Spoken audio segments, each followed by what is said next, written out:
guys, I've got Andrew here and he wants to just share a little bit about his dad's story. Yeah, hi, my name's Andrew. This is my father.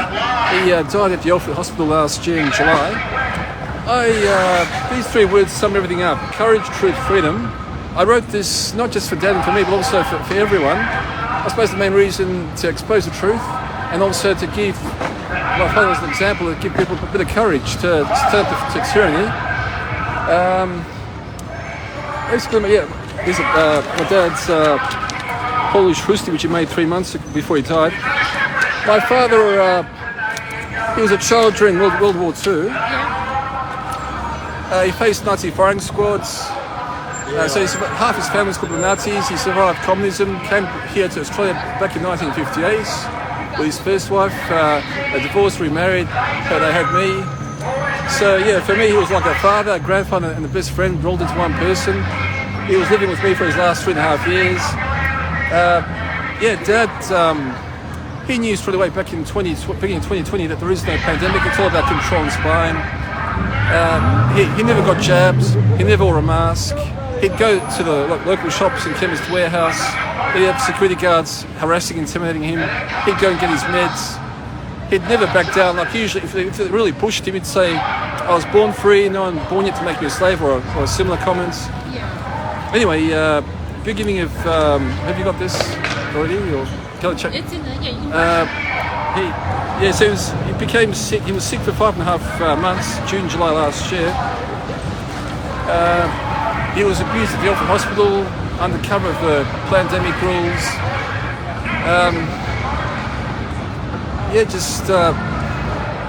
They put him to, he was in hospital twice in June and then once in July. In June, Dad wasn't getting to bed at night.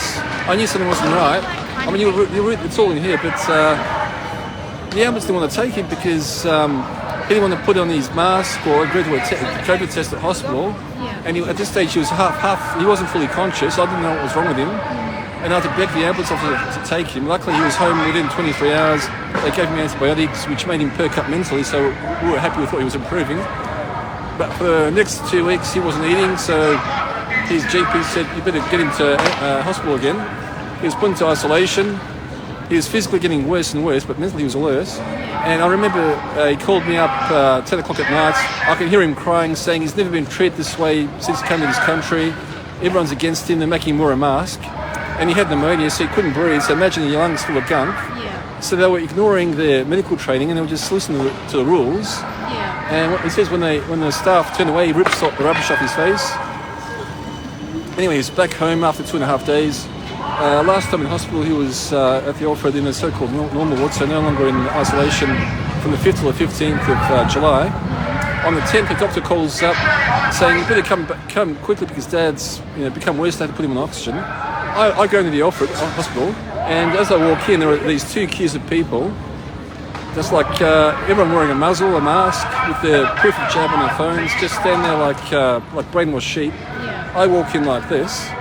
I get assaulted by security guards. Anyway, for Dad's sake, since I'm all he's got, I wear a mask, I do the rat test.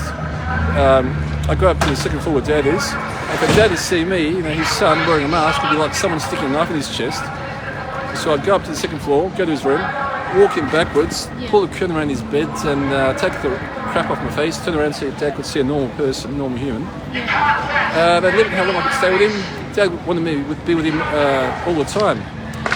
If I was there supposedly a few minutes too long, the head nurse would come and threaten to call security on me. Dad's last 2-3 days he couldn't feed himself, so when I was there, when I could be there, I'd be feeding him. It was just horrific. Let's go down here so we can hear your story a bit more. Sorry, just don't want to miss what you're saying. That's important. Yeah. The day before Dad dies, he's really distressed, trying to take him. He's on and off on oxygen over the last few days, and I get threatened to have security called on me, so I go home. I'm making dinner. The doctor calls, "You better come in quickly. Dad's become worse."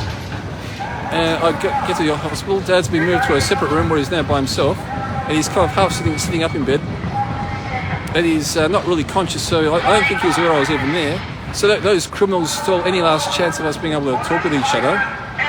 At this stage, they say, "Oh, now you can be with him as long as you like." So I'm with him till 1 o'clock. in the morning, I go drive home. The next day before breakfast, I call up, and the person who picks up the phone acts really surprised. They say, "Oh, hasn't anyone told you your dad's died?" And keep in mind, over the 5.5 weeks when Dad's in and out of hospital, it's virtually impossible to get any kind of information.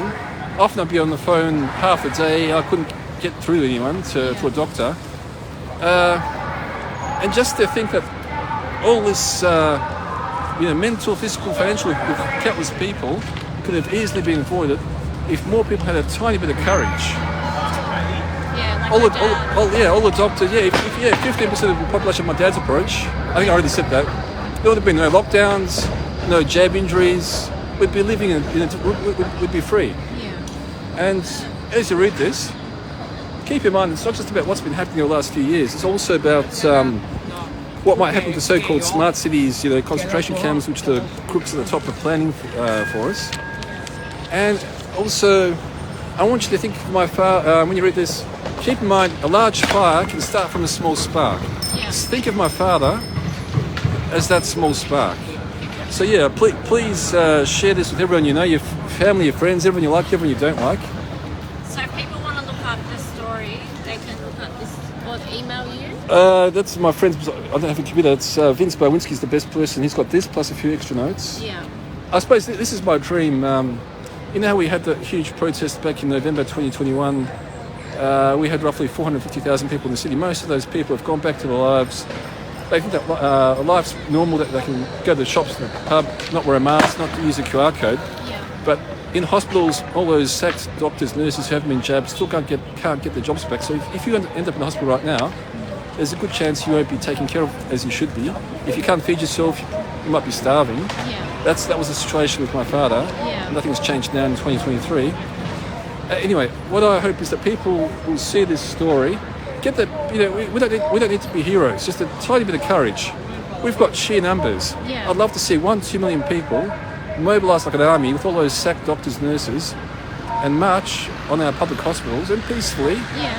Because with such large numbers, the police will just stand back and watch, or they might join us, hopefully. Yeah. And just reclaim our hospitals, which are like prisons now, and not, as I say, not to tolerate any future tyranny, whether it's so-called smart cities or digital currency and other crap they want to throw at us. Yeah.